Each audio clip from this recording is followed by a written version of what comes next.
Welcome to the November 22nd, 2022 meeting of the Dover School Committee. My name is Sarah Gutierrez-Dunn, and I call this meeting to order at 6:32 p.m. We are pleased to hold this open meeting at Chickering School this evening, and please note that this meeting is being recorded as well as live streamed with DSC TV. First on our agenda this evening is community comments, and we have provided a Zoom link for those who wish to make a comment, but for whom it is not possible or preferred to attend in person this evening. So before I read the preamble, is there anyone who would like to make a community comment this evening? And please raise your hand if so, or unmute yourself if you're on Zoom. We do have one member on Zoom. I'm not sure if they're here just to listen along or if they have a comment. Liz, do you have a comment to make? I don't right now at this time, but thank you. Okay, in the chat, I put a link to our agenda, which has the live stream version, because generally we shut the Zoom option off after community comments. So if you're looking to follow along, I suggest you go onto the YouTube channel for DSC TV. Okay, thank you. Thank you. All right. So having heard no community comments, we will move on to the next item on our agenda, which is the superintendent's update from Ms. McCoy. Great. Thank you. So my update this evening is brief to allow lots of discussion around the budget, as well as the fact that at the last joint meeting I gave a more extensive overview and update on everything going on. I just wanted to thank Dr. Reineman and the Chickering team for hosting the school committee and the administration for a day at Chickering. It was great. I wish I could have stayed longer, but I heard wonderful things, and I know there's lots of questions and thoughts and suggestions moving forward on how to support our students and our faculty. My newsletter went out last week, I think. Time flies, month to month.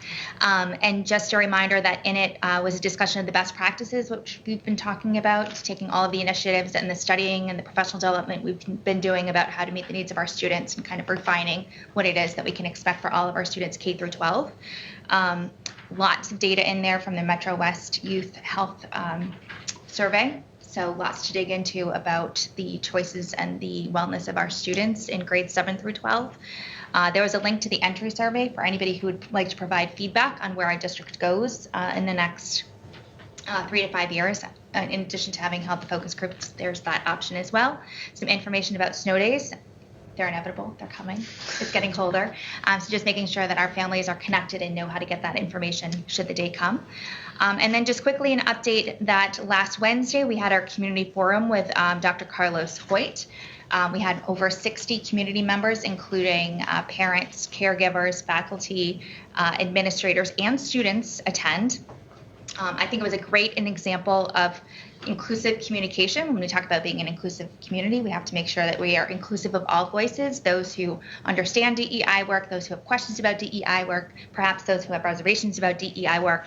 And it was a great opportunity to sit in small tables and really talk about what were people's takeaways from the equity audit and how do we work together as a community with our schools to make sure that all students are supported. Dr. Hoyt raised 3 really good questions, which I think are worth noting. How should we think when we think about inclusivity? So what does inclusivity mean? How should we commit to one another when we commit to inclusivity? So how do we develop norms and guidelines for working together? Through conversations around DEI, and how should we talk? What should those conversations look like? Moving forward, we are hopeful that we will schedule, with the help of DSAID, additional conversations to bring more community members to the table. We want to make sure that all voices feel supported and included and have a place at the table to share their opinions and their questions, and that we can talk through what we can all agree to, where there's misunderstandings, perhaps where there needs to be further discussion. And in addition to that, as well as in my newsletter, was a link to frequently asked questions, which I think are pretty thorough, and I encourage anybody with questions about the DEI audit and our work moving forward to go there. There's also a place to add additional questions if people have questions that aren't answered, and I'm happy to take any questions. Committee members, any questions for? No. The last piece is after the Thanksgiving break, Dr. Hoyt, Denny, and I will be sending out a link to the slides that we used that evening, as well as a synopsis of all the conversations that happened at all 8 tables, so people can get a sense of what was discussed and kind of what's still to be discussed moving forward. I think as a preview, Beth, we'll be coming together, the 3 school committees, for a joint meeting. If I remember correctly, the date's January 17th, and I think that an update on the equity audit and a lot of these conversations will be on the agenda for that meeting. Yes, thank you. Yep, January 17th. This sounds really silly, but just thinking about it, I wonder if there's an easy way to track how often that frequently asked questions document is viewed. Because it feels like these things take a lot of work, like I'm sure compiling all of that information. I'm just wondering if there's like a way to, are people using it? I bet there's a way. I know that teachers can see when they create documents, Right. how often and how many and who looks at their documents. So perhaps I just need to go knocking and find out how to do that. Yeah, I don't think there must be a way. anybody knows how to turn on the analytics. So, because we asked the same question about the Sustainability Task Force website. Yeah. And so I think there's a mechanism that you can go in and turn on the analytics, and it counts how many times it's been at least clicked. You know, we don't know if they've read Right, it, but at right. least how many times it's been accessed.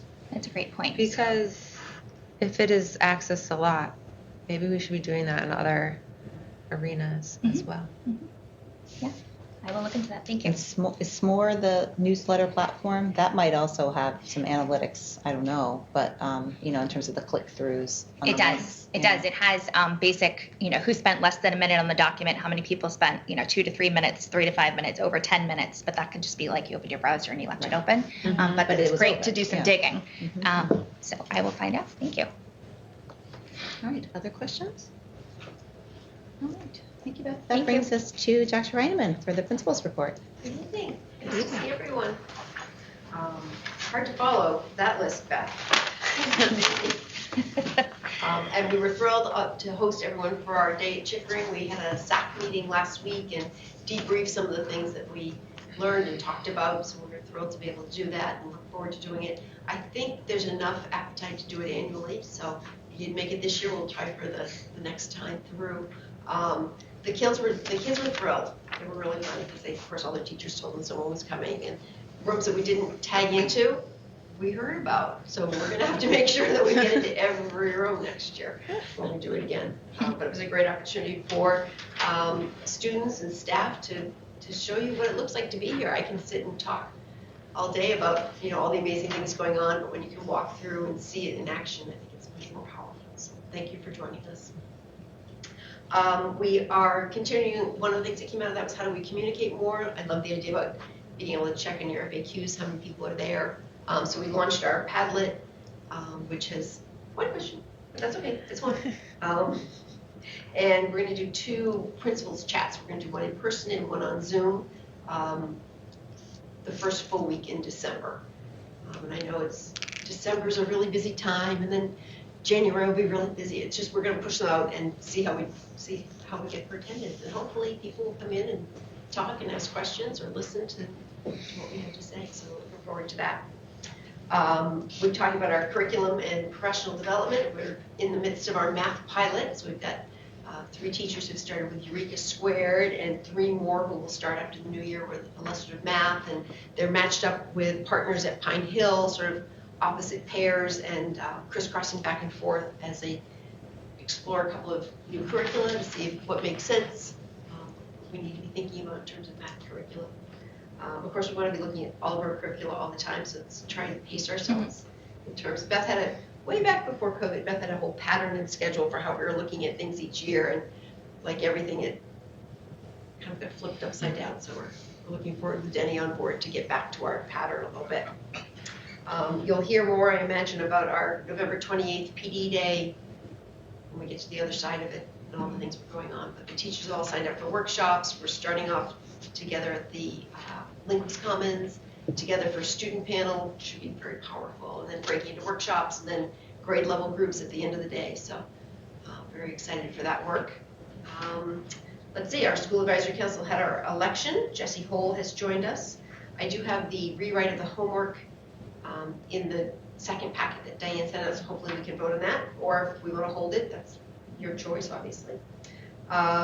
Personnel, I realized I probably never told you that Kate Fleming was out on maternity leave, and I should have, so that's why it's tucked in there. And we raised 27 baskets for Fairleigh Metro West. Wow. We're very excited for that. Any questions that I can answer? Can I ask about the Padlet? Mm-hmm. So I remember seeing that in your principal's newsletter. It's coming out again tomorrow. Yeah, hopefully it will be there again. Yes. But like those things are hard to re-access. Like this is where I'm like, when are we going to get a better website? Because if I just knew that was always on the website, Mm-hmm. when things come up, it would just be a lot easier to go there. Right, pop over and put a question, like Yeah. even a bulletin board. It's really Yeah. what I'm trying Yeah. to feel and look like is just that bulletin board that you just tack questions Right. on. And so if you knew it like existed in this website, because I feel badly, but I bet most people read that and were like, oh, okay, but with like flew away. Right. I mean, that's the trick, right? So here Yeah. we'll always put it in the tagline for when we sign things. And it might work, it might not. Yeah. It's one more step to find. It's like the S'mores newsletters are beautiful, but I found that when I did an attachment on Blooms, I had fewer people that actually read the newsletter than how I do it now, which is just cut and paste into a Blooms message. I have more Yeah. readers. It appears that I have more readers, Mhm. more of you are opening at least that much of it. So, it's how Mm-hmm. when we find the perfect way to communicate. It's so hard. Yeah. But I think it's great. Thank you for providing that. I think it's a great way for parents to know that they can reach out to you and they can ask questions, and also those opportunities for principal meetings. I think it's great, especially I feel after coming out of pandemic, and parents this year are feeling that they want to reconnect to school. So I think these are great ways for parents to reach out. I mean, although you're always you're available always to answer questions, but I think it's a great opportunity. Thank you. Any questions? On the math curriculum piece, and remind me and my apologies if we've covered this before, but is the idea here that we are shopping for a new curriculum because we want to replace the everyday math curriculum, and so these are sort of two leading contenders from which you'll choose, or might there be others, or how will you go about kind of assessing this pilot? It's a great question. It's always good to look, right? And while we have things about everyday math that we love, it is very language-based. So if you are a language-based learner, it's a difficult program to work in. So we would love to find a program that isn't so language-based. We'd love to find a program that's got more project-based learning in it. It doesn't necessarily mean that everything is going out in the wash, but it's certainly always good to look. And we have our math specialist, our math coach, who is leading the program for both schools, which is exciting, so that when we make a decision, the schools make a decision together. The middle school said thank you, I could hear them already. And looking at what program makes sense for our students. I don't expect there'll be a new program in place next year, otherwise you'd see a really big line in the budget. I think we're looking to do more piloting next year. So right now we're dropping in one unit from these two curricula to try out. If we decide that either one of them might have some sticking power, we're going to look at a whole year. So it might be that one classroom in the 4th grade is piloting that for the year. I'm not quite sure what the pattern will be yet, or the path will be. My kids were here actually when they adopted everyday math, and so there was an initial plan to phase it in by grade, and so you might have some kids in everyday math and some people and the older kids potentially staying on the older math programs that we were using, but school committee actually voted to do a complete implementation all at once. So at that point I had a kindergartner and a 5th grader. So I will say it was tough on the 5th grader to jump into everyday math because you guys are all used to everyday math, but it was really a big change from the previous math programs. But they had done a lot of work, and then it was a lot of PD afterwards. So it'll be definitely something the school committee is involved in because it's a major curriculum change to the school, and therefore usually is an investment. And that's where the school committee that year said, let's just bring it all in. We want to get started and not look back. So it's been here for a while. We learned a lot. Can I ask a follow-up question on that? How does it, so as a school district, we have bought everyday math, and obviously it probably updates. But since you already have that, if you buy something else, it's not like everyday math materials disappear, right? I guess where I'm going is, there are any one curriculum isn't perfect. And there are things about everyday math I think people think are great and are best practices. Can you implement a new program but also still use the bits and pieces that you liked? Not usually. Yeah, usually when you go the first year, it's you're full in, complete implementation, follow everything by the book. Go. So that's why it's a big decision. Yeah. So, and along those lines, when we changed over in everyday math, there was a new version that came out in I'll get the year wrong, whatever year it was. So we worked with our sales rep to find out who was still using the old program, schools that hadn't or couldn't afford to jump over, and we donated our old kids to schools that were still using the old program, so they didn't get just thrown out. So as you moved over from the old version, the new version, you had to get rid of all the old materials anyway, so we found a school that we donated them to. So last year, we had done a lot of research, both with DESE around evidence-based programs in math, as well as the state of Massachusetts, and asked all the assistant superintendents across the state kind of what they were currently using and what they were moving towards. And 4 programs kind of popped up, these 2 being the 2 leaders in that data collection. And then having looked at the 2 programs, or 4 programs at that point, Eureka Squared and Illustrative Math kind of fit more with the constructivist approach and really developing that deep understanding of math as opposed to just the, can you spit out and redo equations again and again, and fitting with Portrait of a Graduate and the higher order thinking skills that we wanted. So we identified those 2 as potentials, and thought that the other 2 were similar to everyday math. So if you were going to make the jump, we should either stay with what we have if it's working, or we'll make a transition to something more constructivist. So we're piloting them, like Dr. Reineman said, this year, and next year we'll probably pilot 1 more regularly and see if it's something that we definitely want to invest in. And so what are the sort of criteria that help drive that decision? Is it sort of the teacher opinion? Is it like test scores? Is it some combination of all of the above, or? It's a combination of all of the above. So we developed a rubric before we set out of the gate saying this is what we're looking for. We wanted to develop that deeper level of understanding of math. We wanted to match with the Portrait of a Graduate skills. We do want to look at test scores. We want to visit classrooms and schools that are already adopted and farther along in both programs to see kind of what it looks like when it's fully implemented and what the teacher feedback is, as well as having walk-arounds and visits to the classrooms here to see what we see and what we like, and then making sure that both schools have an opportunity to give feedback and weigh in. Student engagement. We can bring the rubric to the next meeting. Are some of our neighboring towns using one of the other programs?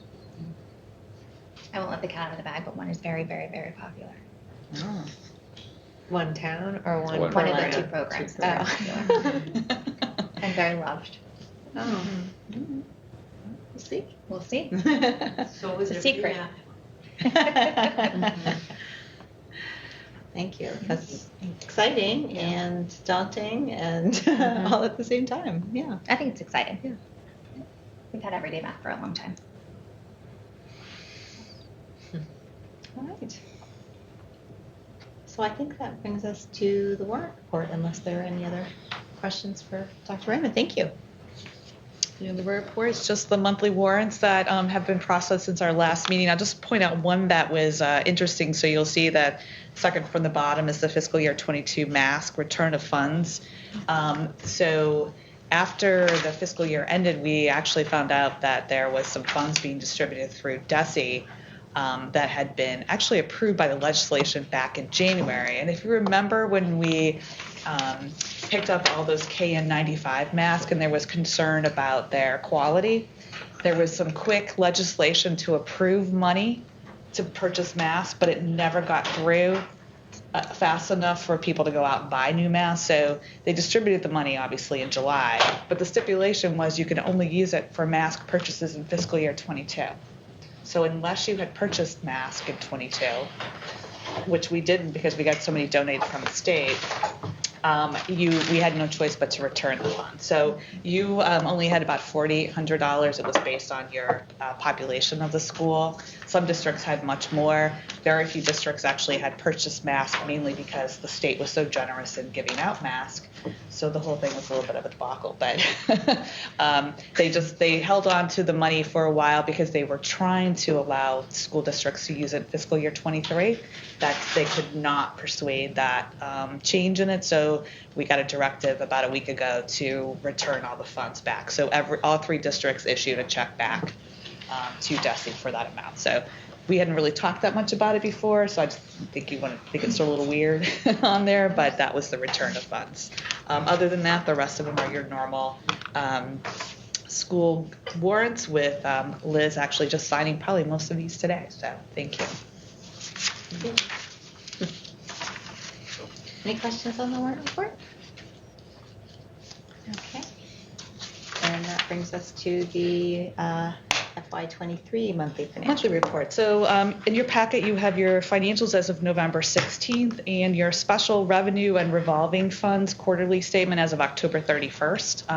I think it's good to include that in this packet because it provides some insight into some of the funds that we potentially talk about during the budget process.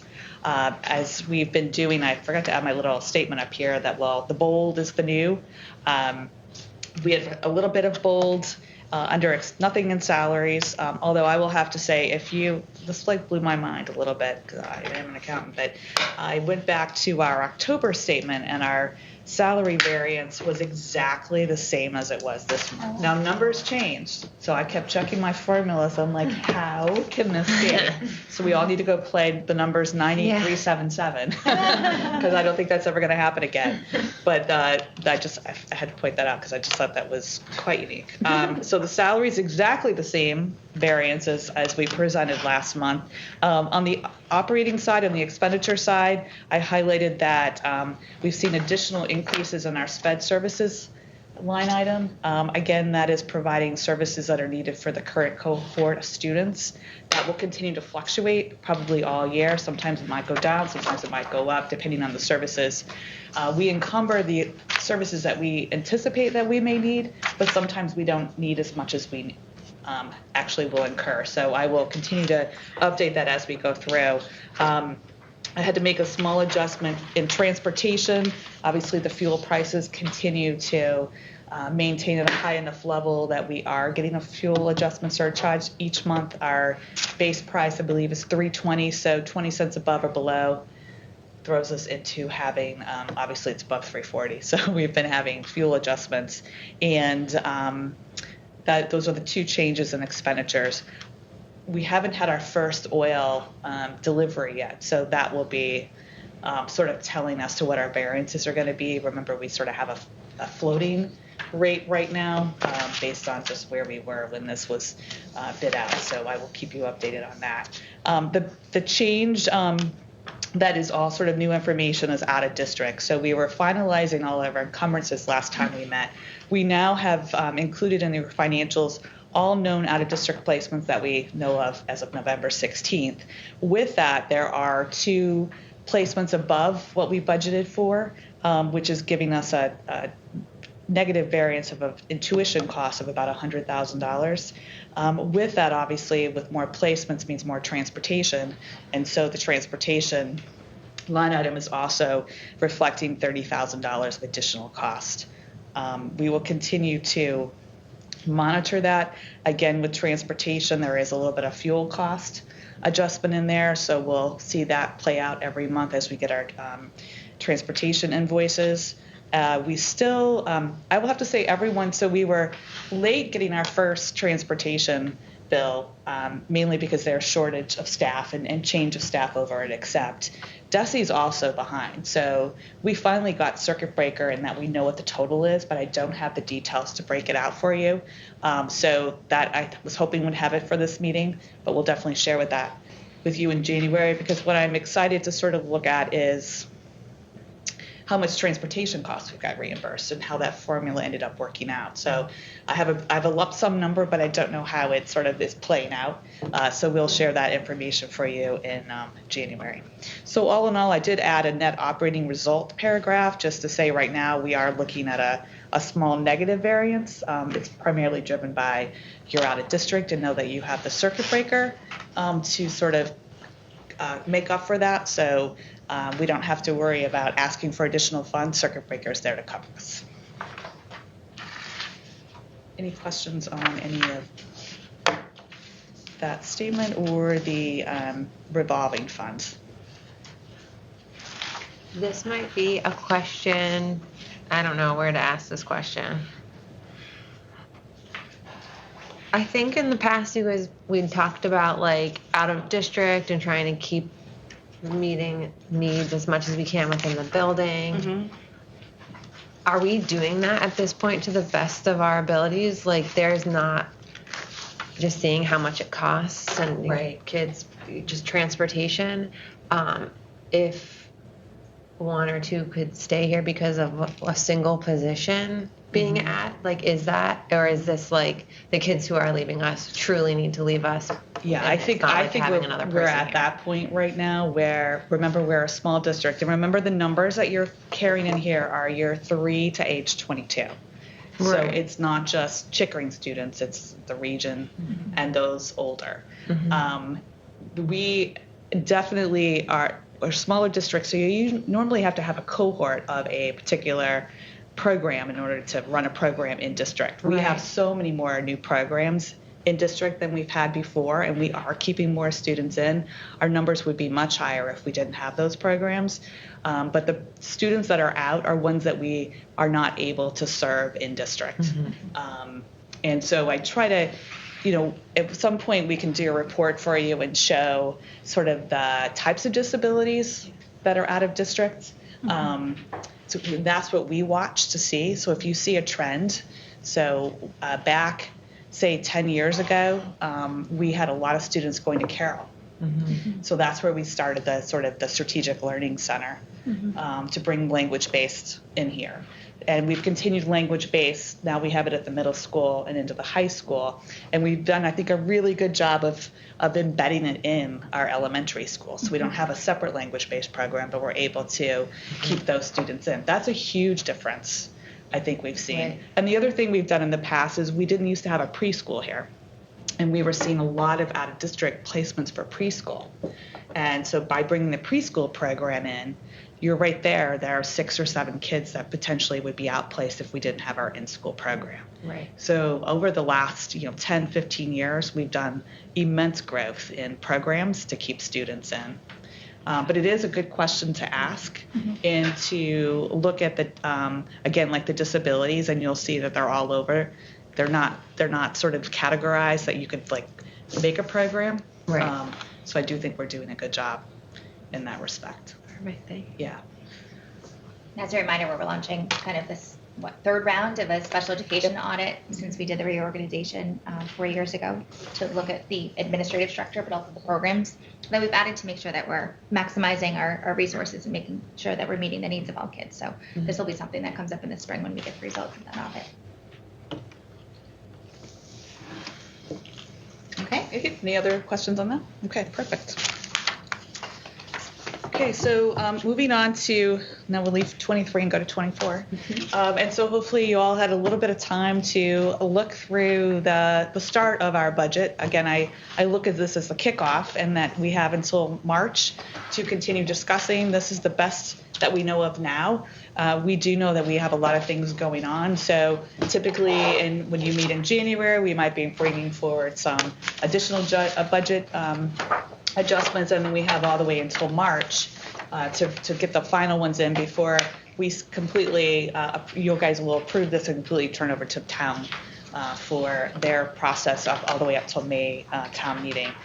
So you have sort of the overview budget, which is the new memo that I did bring, because I forgot one very important part that I will tell you as we go through.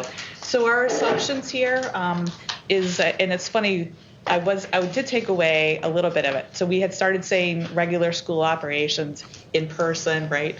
So I took that away because I feel like we're over that hump now. Yeah. But we are regular school operations with what we think is level enrollment right now. And we can look in tab 3 when we go through and you'll see the enrollment projections. We always try to build this budget in compliance with town budget guidance. They did a much smaller version this year, so I just included the excerpt. Basically, it was a summary of fiscal year 23's budget guidance, but Dover's traditionally ask for you to do level service, trim where you can, but they are not level funded. So if we're over in Sherburne, they're level funded, which means take the same amount of money you have and try to make that work in that. Dover always says level service. So whatever it costs for you to provide the services you're doing now, obviously be conscientious that if there's ways that we can trim it, obviously, to do that. And any new additions, though, they usually ask us to sort of separately disclose, but we give so much detail in our budget that that usually suffices. Again, we continue with alignment with our district strategic plan. So new initiatives that we have out of that plan, we make sure we include in the budget. And then I do think I took out in person, but there is a continued assessment of student needs in the post-COVID environment. So that's still pretty much on our radar. And you'll see things that we're doing to sort of shore up some of that loss potentially that the students had during the closure and the hybrid. So where are we? Our overall operating budget increase is about $500,000, which is a 4.85% increase. As you know, we look at our budget in 2 different pieces, the Chickering school operations and then the out of district. And so your in-district operation is really the bulk of the increase. It's a little bit less than the increase that we had last year. If you remember last year, we did add a lot of new positions. And so that reflects why we're up to 7%. This year we have some new positions, but not nearly as many. And then the operating, the out-of-district operating budget is up slightly. We saw a large decrease last year because we did see our number of placements decrease, mainly from aging out and graduating. We saw, as you know, obviously whatever we're experiencing now rolls into the 24 budget, and because we're over budget, you're going to see a little bit of that in 24.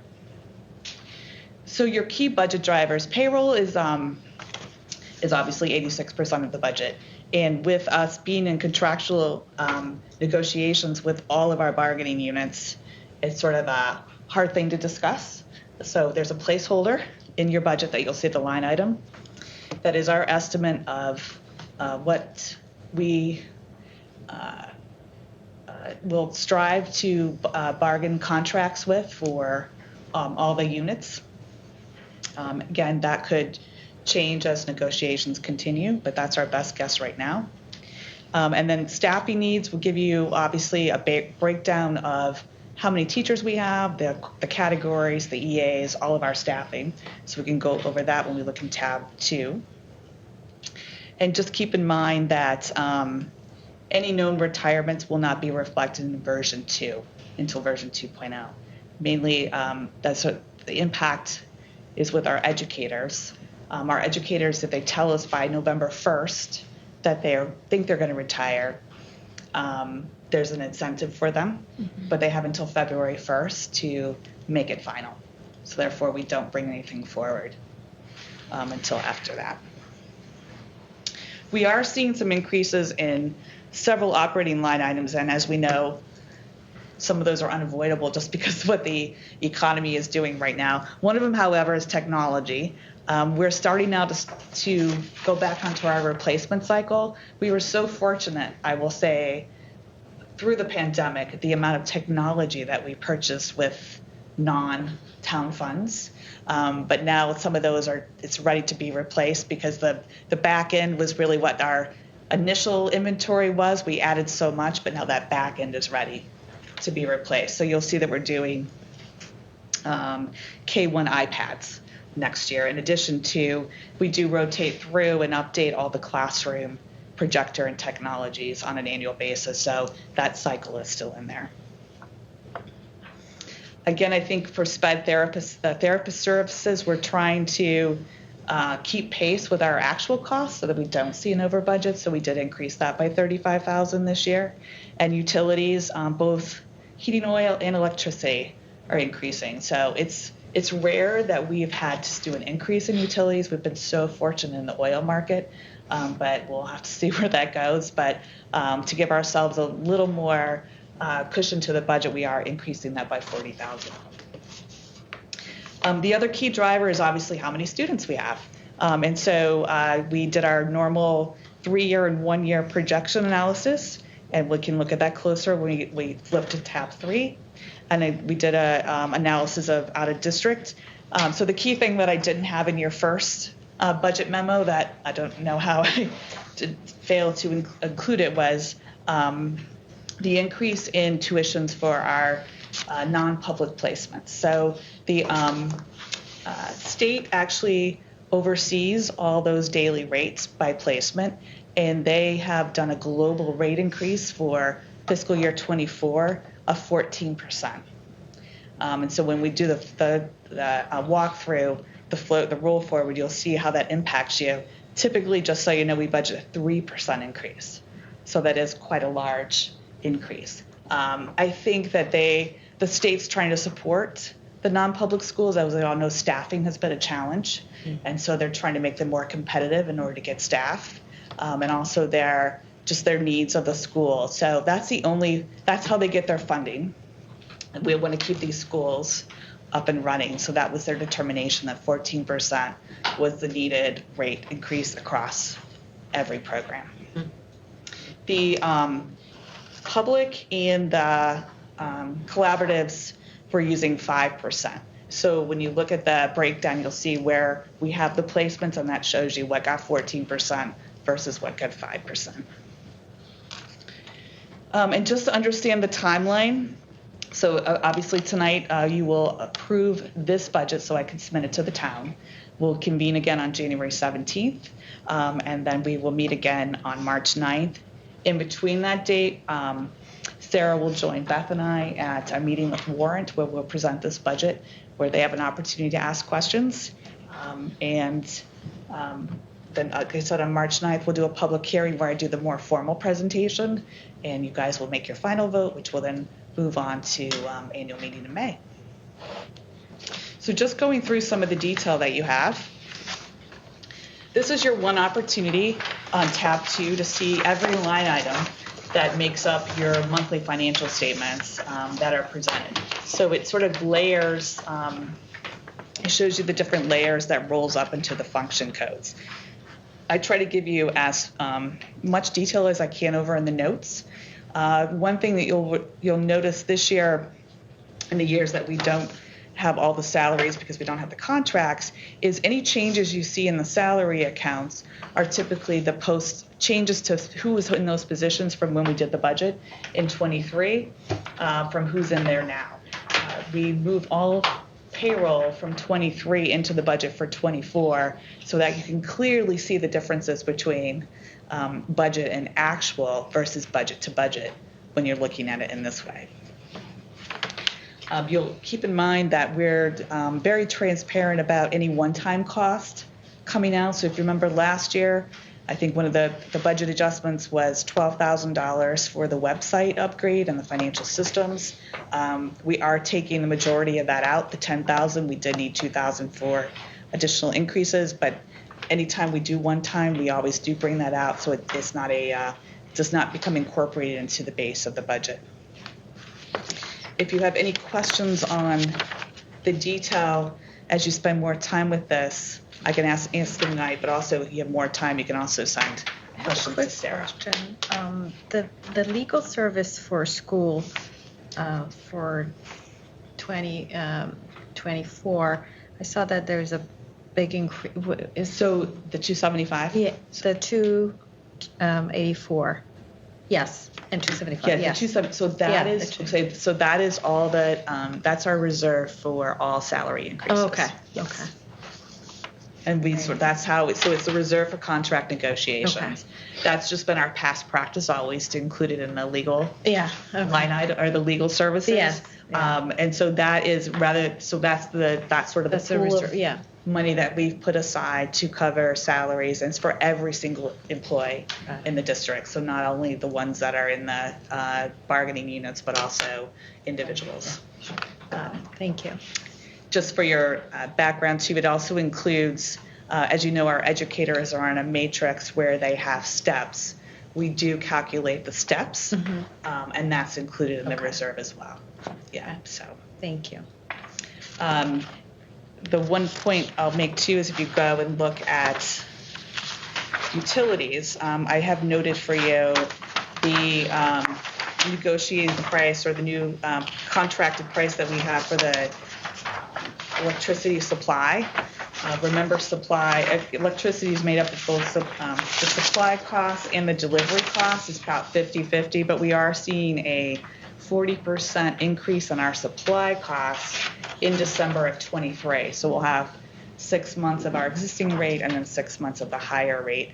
On top of that, as we all know, our delivery costs for Eversource has continued to increase. So that is something that it's been very stable, I think, for a while, but we're now starting to see an uptick. And so we will do everything that we can to better manage our usage to try to control the cost. So the new EMS system that is almost getting close to being finished here will give us more insight into being able to more tightly sort of control parts of our energy management systems here at the school, which if we can trim a little bit, that's money that can be used for school supplies or something else. So we will be as aggressive as we can in doing that. So take some time and look at this. Like I said, this is the one time that you see each of the line items that make up your monthly roll-up. And any questions you have about how that works, I'm happy to answer. In that section, you also have your summary of proposed staffing. So this is where you can see sort of what makes up payroll. We have 52.45 FTEs of educators split out across our general classrooms, our special education, our specialist, and our support staff. We are estimating 31 FTEs for educational assistants. Those are comprised of 16 general ed EAs, which are primarily in the classrooms with students, and then 15 special ed educational assistants, with 2 being in our pre-K and 13 being where they're needed, where the students are based on their IEPs. We're trying to make this is a good MCAS problem. So we as you know, we took 2 EAs, SPED EAs, from fiscal year 23 and converted into a special educator. But we're having to add 2 back this year based on current students that we know we needed more EAs for. But we're going to fund one of those by adding an additional EA to your SPED 240 grant. So the net impact to the budget is going to be just 1 EA because of the funding from another source. And we're adding 2 general ed EAs that we've been paying for through our ESSER funding. So I will say one of the benefits of ESSER funding, we talked about this at Sherburne last week, is it allowed us to quickly react to anything that we saw we needed in the school because we had funds there. So it wasn't like we had to come before school committee. We didn't have to go to town and ask for more money. And educational assistance was a prime example of where we supported students in the school by adding additional positions. It also allowed us the opportunity to see, is this something that we need going forward, or was it a one-time? So for the last 2 years, we have been funding certain educational assistant positions through ESSER, but now we are certain that we need them in our everyday operations, so we're adding them to your general fund. Therefore, when ESSER goes away, they'll still be there. So I would say the elementaries use their ESSER heavily with educational assistants, and both schools are now seeing sort of increasing their general fund budget to accommodate those because they now have become ingrained in our school operations, and we want to keep them moving forward. So that was your main addition for staffing, were the 2 general ed EAs, which are already sort of here, but just being funded differently, and one SPED EA, which was net because of the funding. All your other staffing is remaining the same from fiscal year 23. Can we just linger a moment on the EA question, Dawn? Because one of the common refrains that I think we hear from parents year after year are concerns regarding the level of educational assistant staffing in the classroom, especially in the elementary years, where I think it's pretty helpful to have another set of eyes, pair of hands, Right. in the room. And so I think ideally, maybe in kindergarten and perhaps even first, I would imagine it would be great to have one EA per class. So kindergarten always is one. Kindergarten always has one per class. And then 2 through 5, I would think you would want to have, 2 per grade, so that they could be sort of shared between the across. classes? I mean, is that what this budget So your provides for? Your budget basically provides for 1 in every kindergarten class and 2 across every grade level thereafter. So 1st through 5th grade would be assigned in this budget probably 2 positions. That's not exactly how it's playing out this year because we have some other positions that we're using differently, but I think in our budget meetings with administration, I think that's their plan, is to have 2 per grade, 1 through 5. Can you say that again? It isn't really playing out that way because We have all the numbers there, but some of them are doing different work versus being solely assigned to a grade. They're doing other work. So that's where, though, that I think that other work is going to morph into being assigned to the grade. So the only grade right now that doesn't have 2 EAs is the 5th grade. I think the plan next year is to have 2 EAs in every grade. So what does the 5th grade have now? They have 1.5. We use 3 EAs in 4th and 5th grade. They go between what? Yeah. It's a little fraction. so what? And keep in mind that we're in that phase right now where we don't have the same number of sections in every grade too. Some have 4, some have 5. When the EAs get pulled away to something else. Life subbing. Subbing. So that was what I was. So I'm wondering how it would affect the budget to have a permanent all-school sub. Thinking there are so many. I mean, I hope I'm not making everyone cringe right now, but there are so many things in a day that a permanent all-school sub could be doing, covering IEP meetings, So we sort of are piloting that idea right now, and I think we plan on doing it at Chickering too, but we just don't have enough bodies to hire. Right. But we do have a SPED EA floater at Pine Hill that's primarily there to cover when teachers need to go for IEP meetings or cover. So we are looking at seeing how that plays out. So they're doing that now. There is the numbers are actually in your budget to do the similar at Chickering. So it's just a matter of next year, or we're still trying to hire positions that we need for students. But not to think that the students aren't getting their support they need. That's why you're out of district. But your special education services are high because we've gone to outside agencies to fill some of the needs. So there is a plan to have a floater for that very reason, for more of not when someone calls out sick, but when there's meetings that staff need to attend, that there's someone who goes in and it's not disrupting everyone else's schedule. Right. And I will say we have a much stronger substitute list this year. I will say, I mean, just from doing payroll, there are probably more than 5 substitutes that are used regularly here, which is not where we were last year at Chickering. So that's been, I think, I'm seeing less of the EA sub coverage and more of true subs being in the building. So that's a huge, I think, improvement from this year, from last year, that is playing out here, which keeps the EAs where they should be, versus having to pivot to cover a class. So the EAs, so the subs are used when a teacher is like out for the day. Yes. Are they also used when someone has an IEP meeting, or is that when an EA would? That's when well, if it's just like a block of time, that's more for when the EAs might cover. Got it.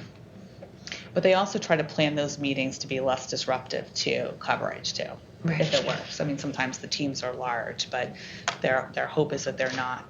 They're being as less disruptive to the students in the classroom as possible. So your next. Can I ask one more question? Oh, yeah, Sorry. go ahead. So in kindergarten, I love that we're planning for one per class, And one that's- EA per class. that's and always been the case. and that's the case. First grade, I can imagine going either way, where you're sort of sharing versus having one dedicated per class, because that's a year that, again, you've got some kids that are much farther along in terms of literacy and, still kind of getting into the rhythm of a school day. Is there, if we were to ask teachers what's on their wish list, would they prefer to have more EA coverage in grade 1, or? Well, I think every teacher would prefer Yeah. to have more coverage. So I think. Well, do we think it would be better for the student experience in grade 1 to have more EA coverage, I guess is what I'm. Yeah, and I guess the only thing that I would piggyback on, and granted this hopefully is, I mean, it's got to be temporary to some degree, but I feel like that's one of the grades that was like really impacted by learning loss of time. Not, I hate saying learning loss, but at least where I work, that was first grade has been hit hard academically. The current first grade.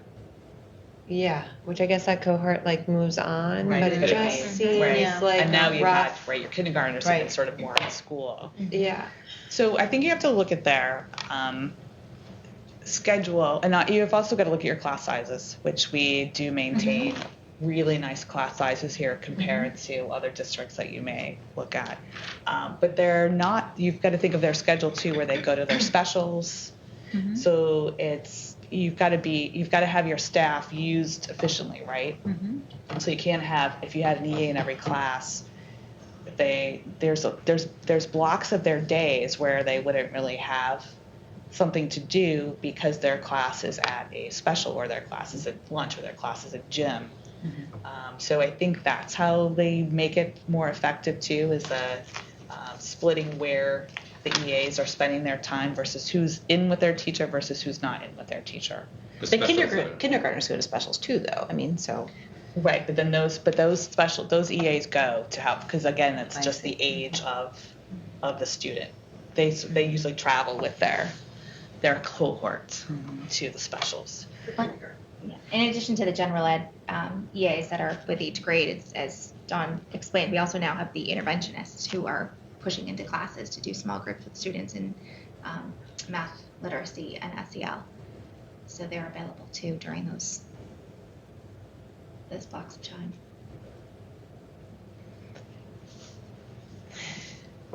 Is there a way? I feel I can see how sharing is really great between classes, and that can really work. I think the years where there's 5 classes, that gets tricky. Is there a way? Even the model of the school, it works physically really well to share an EA between 2 classrooms, just the way it's set up and with that room in between. When there's 5 classes, does everyone have enough access to EAs? I just, working in a school where I had an associate teacher every day, it's incredible. That associate teacher,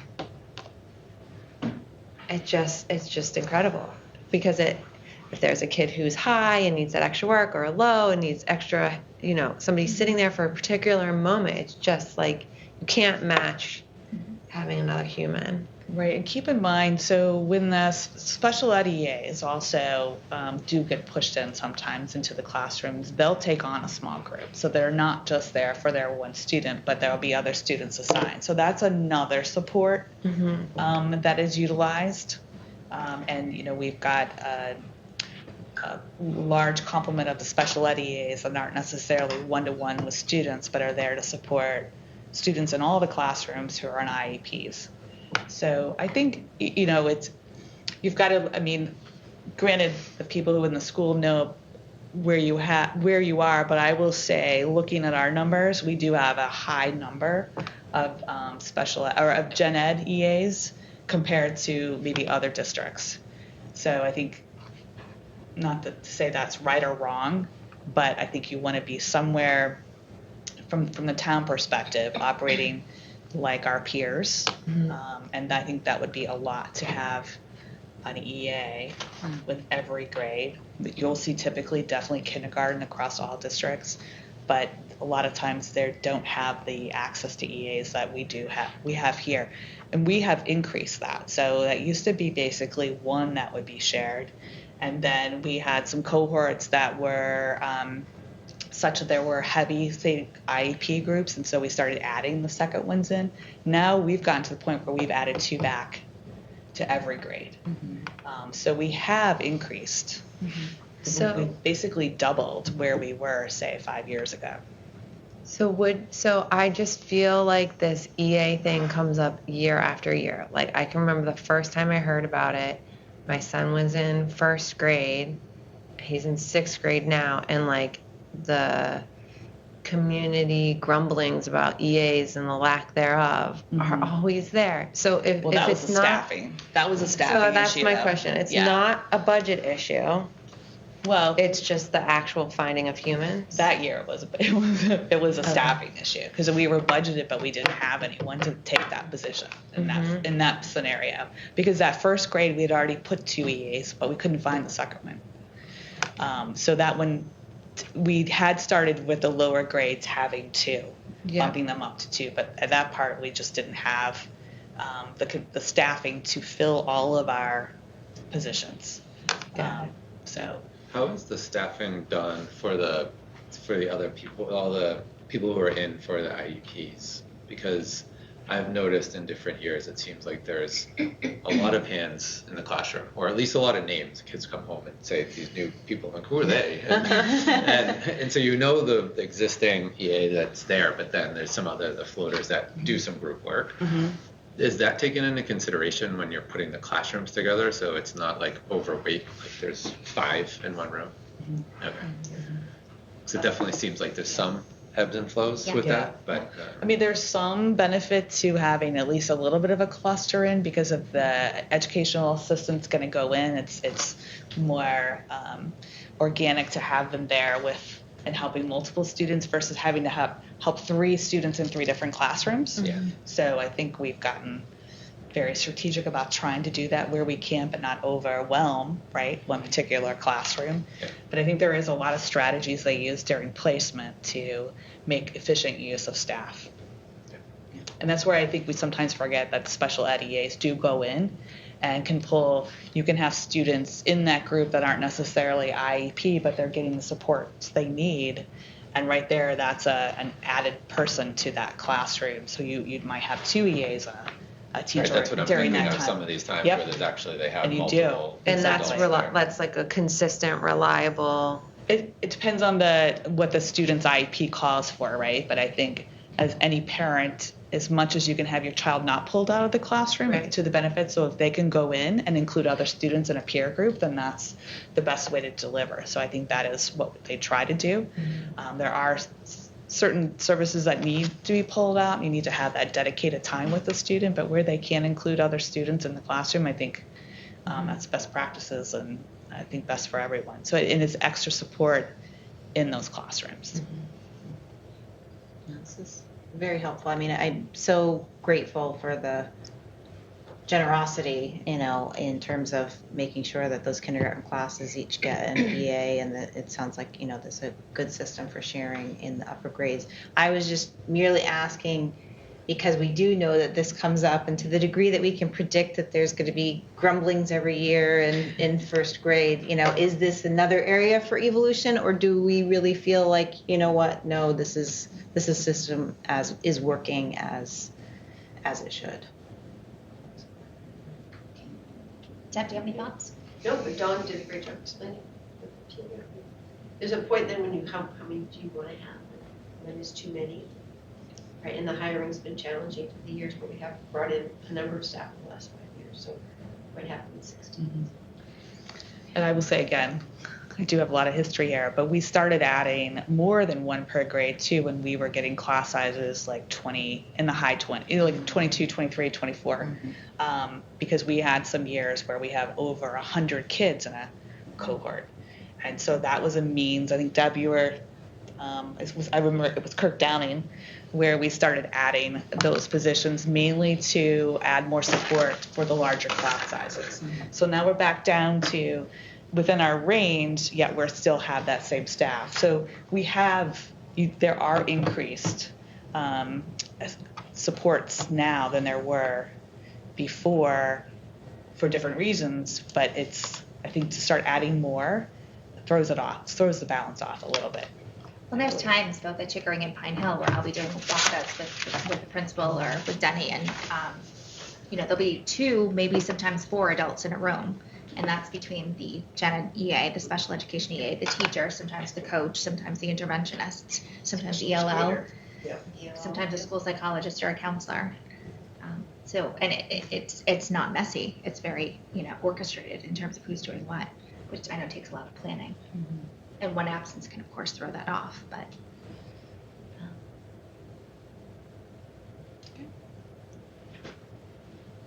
But I don't think that you'd ever have to worry that if this administration felt like we needed more staff, that we would do it. But I think without the need bubbling up organically, just to say we feel like it feels right, is where I think it's great to have those thoughts, but know that if they ever came and said, oh my gosh, in order to provide the services we need for the students, we need the staffing, we would certainly try to work it into the budget.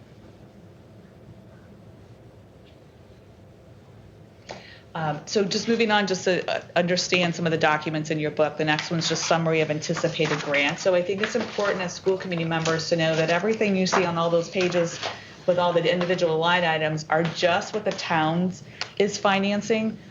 There are pieces that are financed through grants, and so I think it's important to see that, because if for any reason we ever lost one of those grants or one of those grants went away, you're in tune with what that was supporting. And I think the biggest one that supports really our operations is our SPED 240 grant. And so the dollars we get each year is basically derived from our special education IEPs, the number of students that we have in our building, right? So it's there to supplement. And so our fiscal year 23, and we use it all to fund special educational assistance. That's all we use the grant for. So in fiscal year 23, just to give you a feel, our approved grant was for about $158,000. There is a provision in the special ed IDA grant to support students on the IEPs that are in private schools. So that is the what they call the prop share. So $17,800 of that grant is restricted for us to support students who actually go to Charles River, because that's our private school in the town of Dover, who are on IEP. So that money is accessible to them to purchase things through us, paid for by the grant, to support students on IEPs from any place. It's not just Dover IEPs. It's from any student who's on an IEP that goes to Charles River gets a piece of our special ed grant. But that gets sent to Charles River?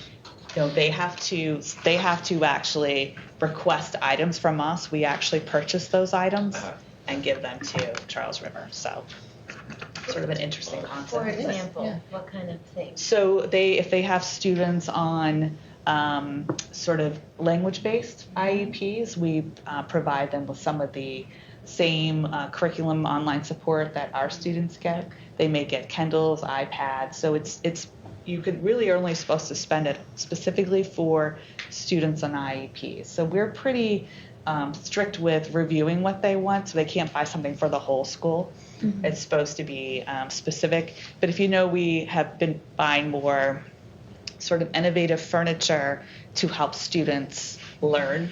So they've been doing some of the wobbly stools, so things that support students in IEP. So it's sort of an interesting concept. What does Charles River School have that Chickering doesn't, where it would force somebody to move from Chickering to Charles River who's on an IEP?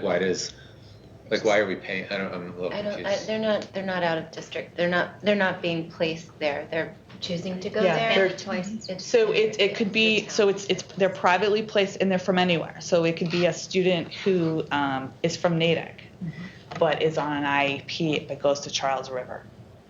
It's the students, any students on an IEP for any district in the state who goes to Charles River has access to these funds. Funds it through they have to purchase they fund it through they fund it through the city or town where the school is. So Sherburne doesn't have any prop share because they don't have any private schools in their town. But Charles River, and some towns have more than one private school. We happen to ours is very easy because we just have Charles River. So like Newton Public Schools would pay for Beaver Country Day. Yes. Mm-hmm. And they report to the state. So if we service students who have IEPs that might go to private school, but they're still registered as an IEP in our district. So if they're at another school, they're eligible to receive. And it's a way to make sure that money to support any student on an individual educational plan is getting the support they need, regardless of if they go to private school or public school. Okay. So.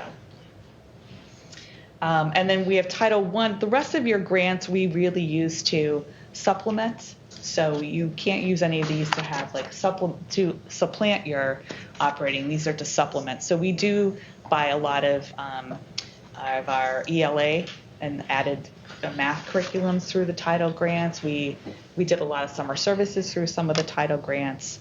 So you can sort of see what's out there. They're not huge amounts of money because we are just a one school district.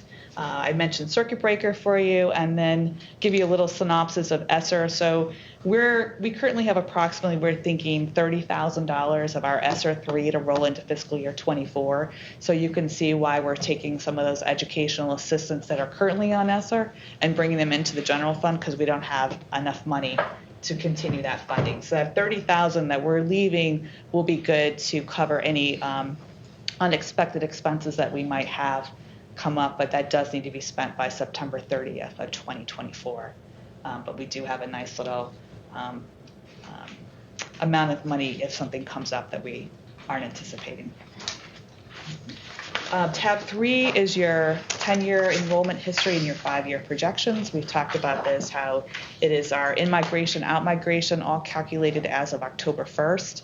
We look at 3-year activity, and then we do a 1-year. We do the 1 year because sometimes we do have 1 years that we'd just like to see what the 1 year looked like and how it compares to the 3-year. But does it stick out? Does it not stick out?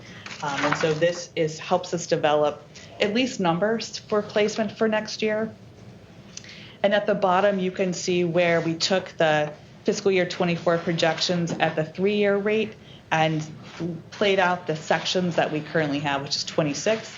You'll see that some change from 4 to 5, some 5 to 4, but this sort of shows you where we're anticipating each grade level to be section-wise in fiscal year 24. Don, one question on the 1 year rate. Mm-hmm.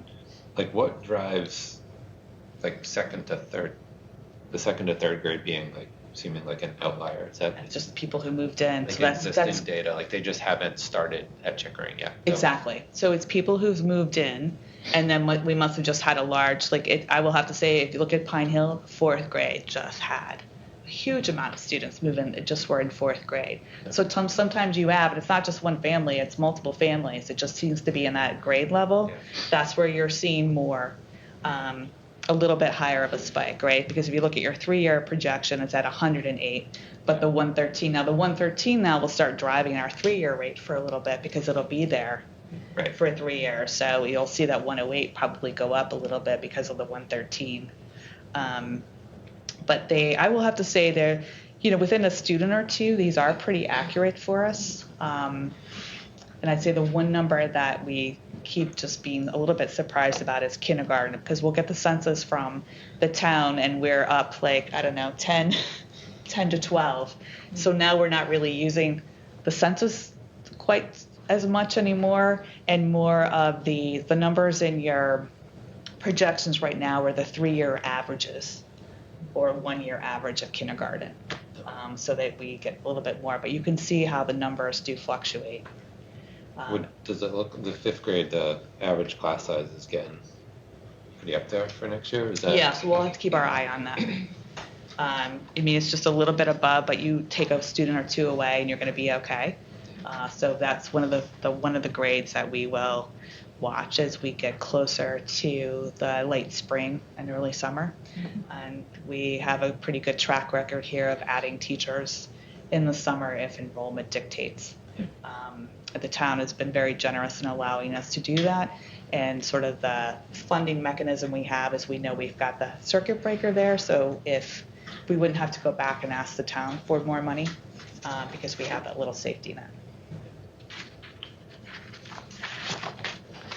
So speaking of out of district, on tab 4, it sort of shows you the placements that we're anticipating based on their placement. And so I talked about the 5% increase on public and collaborative, and then the 14% on everything else.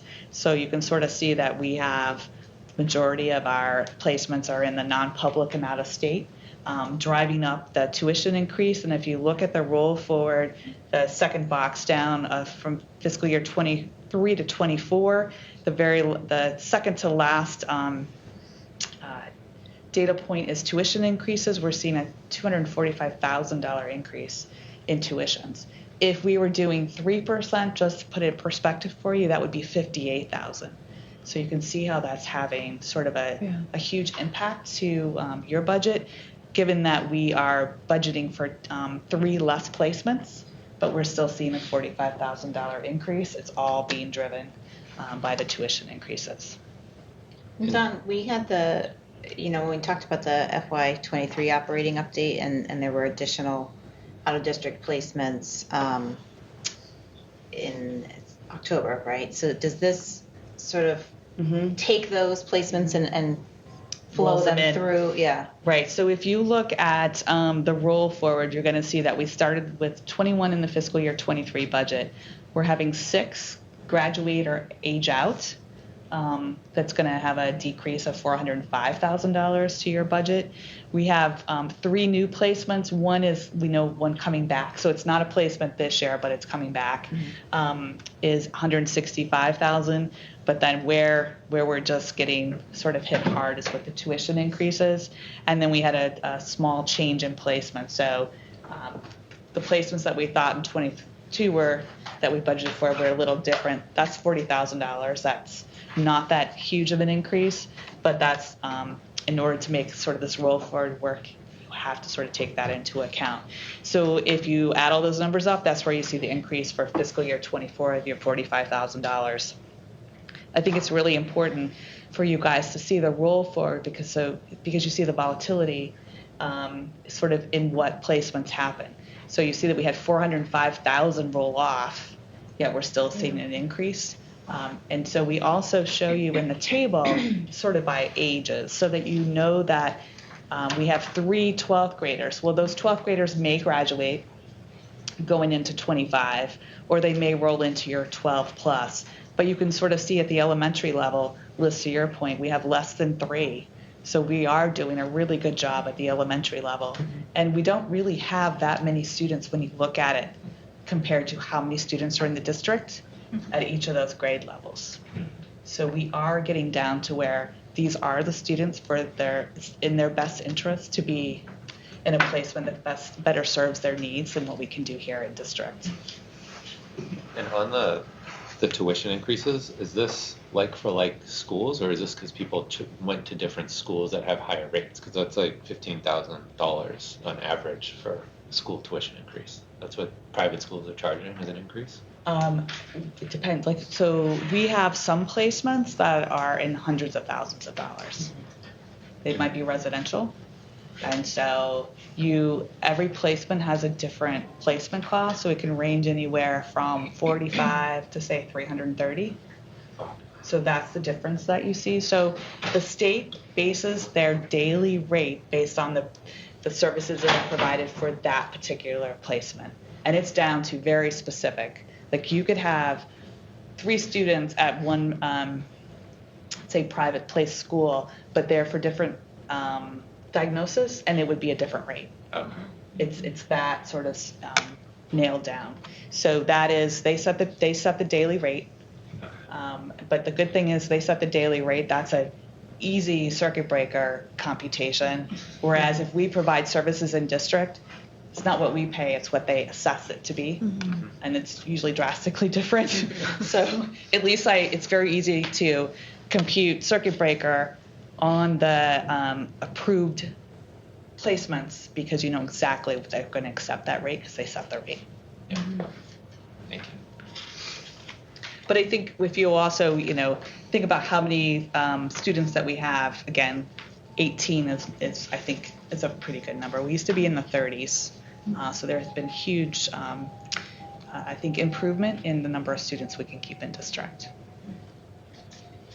And then your last tab is just capital, and so now you have it in your book. This is what we approved at the meeting last month, but it's good to keep it all together. And if there are any changes from now until usually January, because capital wraps up a little earlier than the rest of the budget, we'll update that for you. But for right now, we're still holding tight with what we have here. So again, this is just phase 1, step 1. We'll have other times to sort of talk about the budget at the joint meeting. There's going to be some presentations that may inform some of our budget adjustments. And again, as the special education sort of audit goes on, there could be additional adjustments from that too. So we're sort of in that development stage right now. But I think feel pretty comfortable with what has been sort of brought forward for this version 1. I hope you feel the same way. And again, if you spend more time with us and have questions, send them to Sarah and we can make sure we address them in our next meeting. Any other questions or comments on the budget or on the capital piece? As always, thank you for how thorough this is. Oh yeah, I feel like I ramble, sorry. I have a quick question. So the 3 elementary students out of district is among 2 elementary schools or just Chickering? Just Chickering. Okay. Yeah. Right, less than 3. Yeah, there's less than 3 elementary aged students in Dover. Okay. Who are right. Yeah. Right, so they would be in Chickering if they weren't placed out, right. Thank you, Deb, for working behind the scenes on all of these numbers, and Dawn for living in 3 fiscal years in 3 different districts and still having numbers at the top of your head. I know. All right. So, Dawn, I believe you are looking for our vote this evening concerning this budget so that it can be brought forward to the warrant committee, at least as an initial draft. Is that right? All right. So I would like to invite a motion to approve the proposed fiscal year 24 budget as presented for further review at subsequent meetings. Is there such a motion? Colleen Bird, so moved. Thanks, Colleen. Is there a second? Jeff Cassidy, second. Thanks. Any discussion? All right, all in favor? All right, the motion carries Thank you. unanimously. I will submit it to the town. Thank you very much. Thank you. Thank you. Well, I will look forward to meeting with you and Beth and the warrant committee in January and we'll also have another opportunity to discuss this at our. Right, so typically January we'll meet, and then warrants usually the week following, after. so that they'll have the latest. Just let me know when to pencil in. Yeah, I'm waiting for them to tell me. All right, very good. That brings us to the homework policy, which is a second read. So Dr. Reineman, might you just perhaps touch upon the distinctions between this and what we saw last time? Yes, absolutely. So thanks to your advice and some editing. The text at the very end, which is what we'd like to place in, so if you flip to the back of the page, says there's 3 stars of proposal. We'd like to plug that in instead of the chart that's above, which is a better descriptor, we think, of what we are actually expecting for homework. Reading and being read to each day is the most important thing we can hope to have happen, so we want to emphasize that and the range that may be happening at home. Requesting the change in order, and then we can update the handbook immediately as it's on the web right now. Questions, comments? I have one question. Is this what grade level teams will stick to, or is this suggested? This is what all of the teachers in the school through their PLC leaders have committed to. And there's some flex in there, right? Occasionally there'll be ELA pieces coming home, right? It will vary week to week, time over time, but yes. Based on our conversation last time, it seems like these are in line. It's probably the 6th grade homework. We'll need to talk to the region about to go from an hour to 3.5 hours. Doesn't make sense, but Right. this seems good for our students. Well, I think there was a discussion too, wasn't there? Denny held a elementary leadership meeting, and there was some insight into the 6th grade. Generally speaking, challenge success and research suggests that you should have 10 minutes of homework per grade level. So in 6th grade, you should have 60 minutes. In 7th grade, you should have 70 minutes. And so that's the expectation in 6th grade, and they continue to refine it. Of course, it varies student by student. Right. And they have age block, which is an opportunity to get some of their homework done unless they choose to attend a art club or open lab. But it's certainly on Denny's radar to be massaging to make sure that everything lines up so that we're developmentally getting students ready for more and more over time. It was a helpful conversation from here to launch the elementary leadership, so thank you. Yeah. One thing I noticed here, so we've got the second paragraph that introduces the concept of, reading every day. Yes.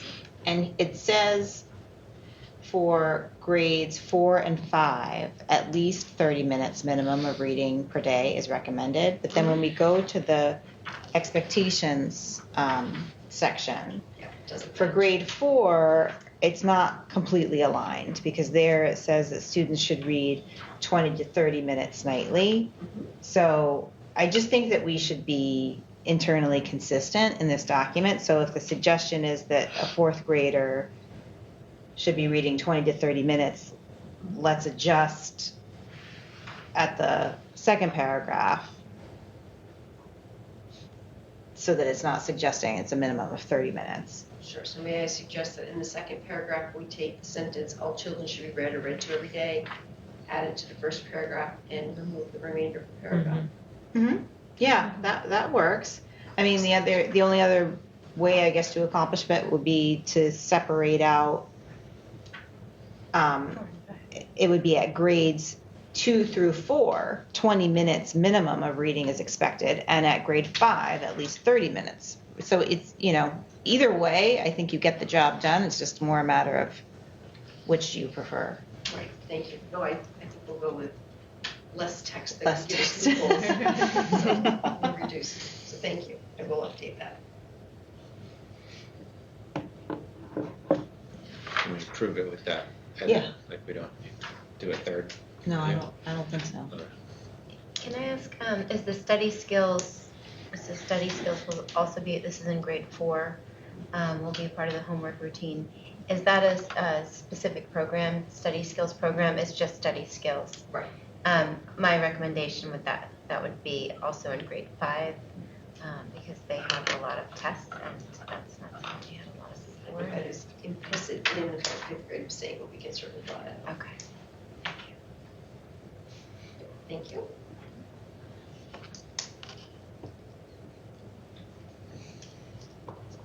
Other questions, comments? All right. Redo it when we come to June again. Well, I'd like to invite a motion to approve the homework policy with the additional revisions that we just discussed this evening. Lisa Brown, make a motion. Thank you, Goalie. Is there a second? Jeff Cassidy, a second. Thanks, Jeff. Any discussion? All right, all in favor? All right, motion passes unanimously. Well, thank you, Dr. Reineman, for Thank this, you. and thank you to all of our teachers for giving consistent assignments with this plan. So thank you. That brings us to the consent agenda, which consists of the minutes of our Dover School Committee meeting from October 25th, as well as a listing of the grants that are here for the committee's approval. Questions, comments on either of those? The only thing I would note regarding the minutes, if memory serves, and correct me, Beth, if I'm wrong, I believe that Denny wasn't able to be with us at our October 25th meeting. Right. Yeah. And so I think the reference to the assistant superintendent update should probably be removed. I think that's probably a remnant from minutes Right. from one of the other committees. Yep. That Thank is- you. He was with us in spirit, and I might have talked about the best Absolutely. practices, but it wasn't I him. think you did, yeah. All right, so is there a motion to approve the consent agenda with the revisions as discussed? Liz Grossman, so moved. Thanks, Liz. Second? Lisa Brown, second. Thank you, Goalie. Any discussion? All right, all in favor? All right, consent agenda is approved. And then for members' information, we've included under the communications item, the regional school committee meeting minutes from October 11th and the Sherburne School Committee meeting minutes from October 18th.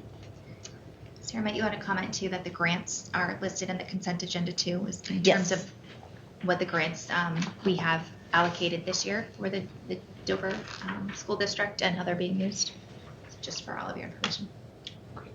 Thank you.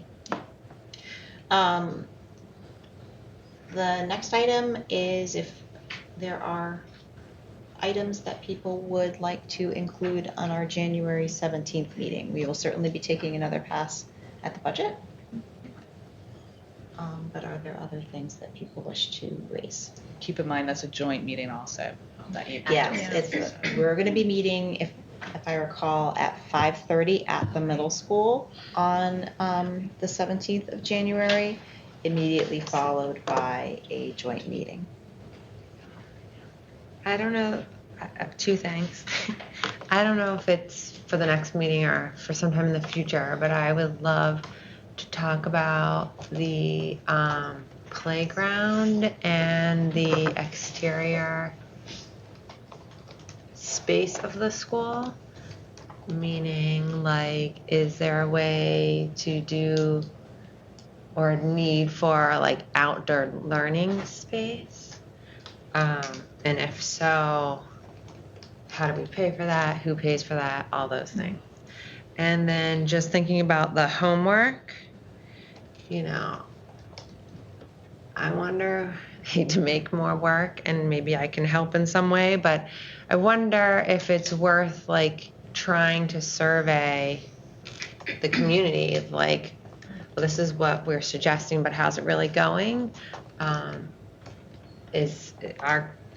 I can tell you my child in 6th grade spending a lot more time on homework, but it's definitely not taking my 4th grader 30 minutes to do the math sheet. So like, where are we really landing? And I think that might be helpful, because when I hear, I just wonder how many people are spending this amount of time or more.